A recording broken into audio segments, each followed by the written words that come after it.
시편 94편 20절에서 23절의 말씀을 보도록 하겠습니다.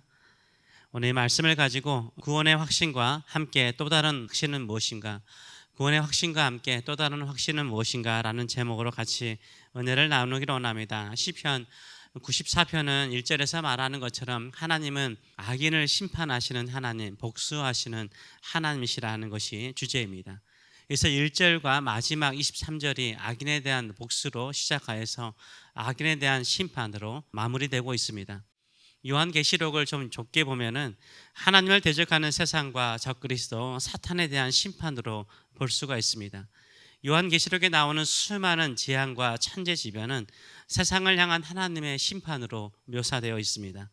따라서 악인에 대한 심판은 결국 믿음으로 사는 의인의 승리가 되는 것입니다. 하나님의 공의로운 심판이 우리 믿는 성도의 승리, 최후의 승리가 되는 것입니다. 그렇다면 이 시편 성도는 그 당시의 악인들, 이 당시의 악인들에 대해서 어떻게 표현을 하고 있습니까? 악인들의 세 가지 특징을 이렇게 표현하고 있습니다. 첫째는 힘 있는 권력자들이라고 말하고 있습니다. 20절에 보게 되면 악한 재판장이라고 나와 있습니다. 이 당시 재판장, 우리도 지금 법관 하면은 대단하죠.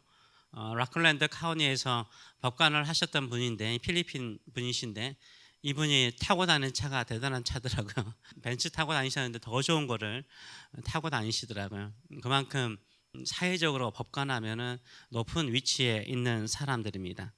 이 당시에도 재판을 했던 사람들은 권력자들이었습니다. 왕도 재판을 했고, 왕자들도 재판을 했고, 신하들도 재판을 했습니다. 다윗도 재판을 했고, 지혜로운 왕 솔로몬도 재판을 했습니다. 다윗을 대적한 아들 압살롬도 다윗에게 재판을 받으러 오는 사람들을 예루살렘 성문에서 재판해서 백성들의 마음을, 인기를 얻었습니다. 그래서 재판하는 사람들은 힘이 없는 사람들이 아니라 재판을 하는 사람들은 권력자들이었어요. 하나님께서 재판관들을 세우신 그 목적은 무엇입니까? 악을 징벌하고 선한 사람들을 보호하도록 재판관을 세웠습니다. 그런데 이들이 악한 자가 되어서 악을 행한 것입니다. 그래서 20절은 이렇게 말하고 있습니다. 악한 재판장이 어찌 주와 어울리요? 하나님과 공존할 수 없다라고 말하고 있습니다. 누군가는 반드시 져야 된다는 거죠. 하나님도 이 세상을 심판하시는 재판관이시고 이 땅에도 재판관들이 있는데 둘이 같이 공존할 수 없다는 거는 누군가는 반드시 벌을 받아야 된다는 거죠. 근데 하나님은 선하시고 의로우세요. 그래서 반드시 악한 재판장들은 벌을 받을 것이라고 말하고 있습니다. 지금 이 세상의 법정에서도 두 가지입니다. 법과 양심에 따라서 재판하라고 헌법에 적혀 있어요. 이 법이라는 것은 이미 문자가 있기 때문에 어쩔 수가 없지만 양심이 참 애매한 것입니다. 양심은 애매모호한 거죠. 법관의 양심은 법관마다 다릅니다. 법관마다 다양하고 주관적이죠. 수많은 재판관들은 자신들의 정치적인 성향에 따라서 재판을 하곤 합니다. 그래서 지금은요, 하나님 앞에서 정직하게 신실하게 그들의 의로운 양심을 따라서 재판하는 법관들이 그리 많지 않는 것을 볼 수가 있습니다. 하여튼 간에 많이 받는 자, 권력과 권세를 받은 자들에게는 하나님께서 많이 요구하세요. 많이 요구하세요. 그들을 심판하실 때 권력과 권세를 가진 자들에게는 하나님께서 그들을 심판하실 때는 엄한 기준으로 심판하실 것입니다.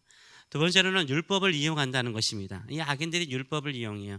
20절의 말씀을 보게 되면 율례를 빙자하고 재난을 꾸미는 악한 재판장이라고 말하고 있어요.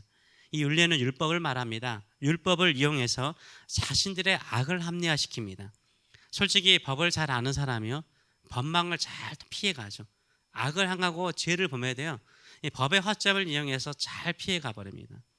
그런데 가난하고 힘없는 사람은 법도 모르고요, 잘 모르기 때문에 늘 당하고 살아가는 경우가 참 많습니다. 심지어 교회에서도 마찬가지죠. 성경 말씀을 잘 아는 사람이요, 개인에게 유리하게 해석하는 경우가 참 많아요. 자신의 악을 합리화시키거나 자신의 욕심을 말씀을 통해서 합리화시켜버리고 게으름도 말씀을 통해서 합리화시키는 경우를 보곤 합니다. 악인들은 하나님의 말씀인 성경 말씀을 이용해서 써요. 그래서 하나님께서 가장 슬퍼하는 거죠. 왜냐하면 성경 말씀을 모르면 상관없는데 아는 거 가지고 그 아는 말씀, 거룩한 말씀으로 자신들의 악을 합리화시키고 이용한다는 것이기 때문에 하나님은 더 미워하십니다. 셋째로는 연합하여 강력한 힘을 사용한다라고 말하고 있습니다. 21절의 말씀을 보게 되면 그들이 모여 의인의 영혼을 치료하며 무죄한 자를 정죄하여 피를 흘리나이다 라고 말하고 있어요. 악은요, 연합하는 힘이 강합니다.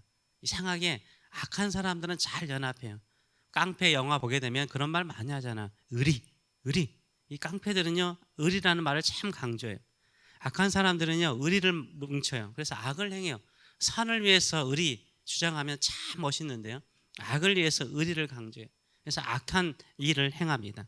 그래서 의롭게 살고자 하는 사람, 믿음으로 살고자 하는 사람, 선하게 착하게 사는 사람들을 비난하고 빼앗고 나갑니다. 아무리 악인들이 모여서 작당할지라도 우리는 무서워할 필요가 없습니다. 오히려 이럴수록 우리는 어떻게 됩니까? 선포해야 됩니다. 외쳐야 됩니다. 악인들이 득세하고 승리하는 것처럼 보일수록요, 우리는 이런 고백을 해야 돼요. 우리의 이 두 가지 확신을 가지고 이런 고백을 하시는 저와 여러분 되시길 축원합니다. 첫째는 여호와는 나의 요새시요 나의 하나님은 나의 피할 반석이심을 늘 외치고 살아가시는 저와 여러분 되시길 축원합니다. 시편을 계속 한번 읽어보세요. 읽을 때마다 수많은 고백들이 나와 있어요. 선언이 나와 있어요. 하나님을 향한 믿음의 고백이 나와 있습니다. 신앙은 고백입니다. 신앙은 고백이에요. 믿음은 고백해야 됩니다. 기도도 마찬가지예요. 기도도 우리의 소원을 아뢰는 거지만요, 아뢰 때 그 전에 고백하는 거예요. 하나님은 나의 반석이십니다. 나의 보호자이십니다. 하나님은 나의 구원이십니다. 내가 생명의 능력이 약할 때 하나님 나의 생명이십니다. 외치고 나가는 거예요. 외치고 선포하고 고백하고 난 다음에 간구하는 거예요. 아니면 간구하다가 확신이 없을 때마다 고백을 가지고 나가시는 저와 여러분 되시길 축원합니다. 고백이 얼마나 중요한지 모릅니다. 일상의 삶에서 힘들고 어려울 때마다 고백하시는 저와 여러분 되시길 축원합니다. 그래서 22절은 이렇게 고백하죠. 여호와는 나의 요새시며 나의 하나님은 내가 피할 반석이십니다 라고 말하고 있어요. 하나님은 나의 요새시며 나의 하나님이시며 내가 피할 반석이시라라고 찬양을 하고 있습니다. 두 번째로는 악인의 멸망을 선언하고 있습니다. 재판을 하게 되면 최종 판결을 하게 되지 않습니까? 최종 판결을 하는 모습이에요.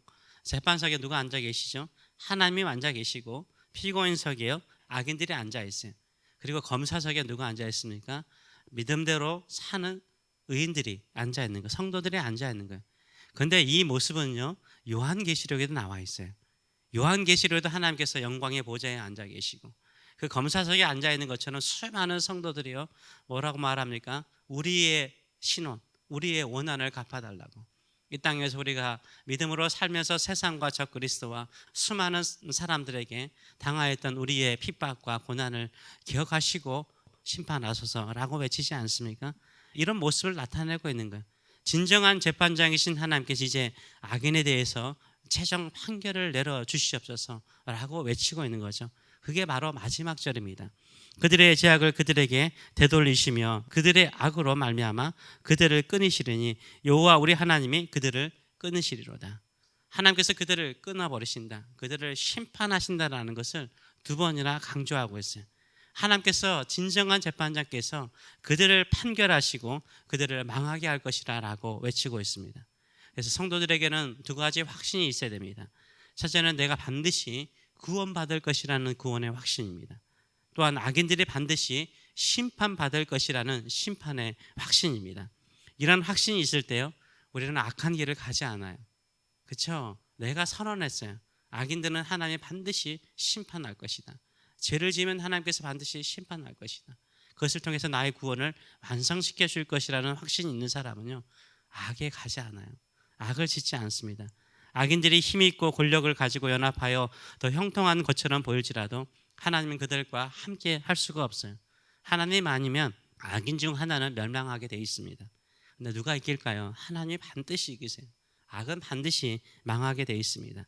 악인이 멸망할 것을 확신한다면 끝까지 하나님만을 붙들고 하나님만을 의지하고 우리의 부족함이 있다면 예수 그리스도의 십자가만을 의지하고 주 앞에 나가시는 저와 여러분 되시길 축원합니다. 우리의 의가 되신 예수 그리스도께서 우리를 변호하시고 우리를 옹호하실 뿐만 아니라 우리를 승리하도록 인도하여 주실 줄 믿습니다. 이런 믿음을 가지고 살아가시는 저와 여러분 되시길 축원합니다. 아멘.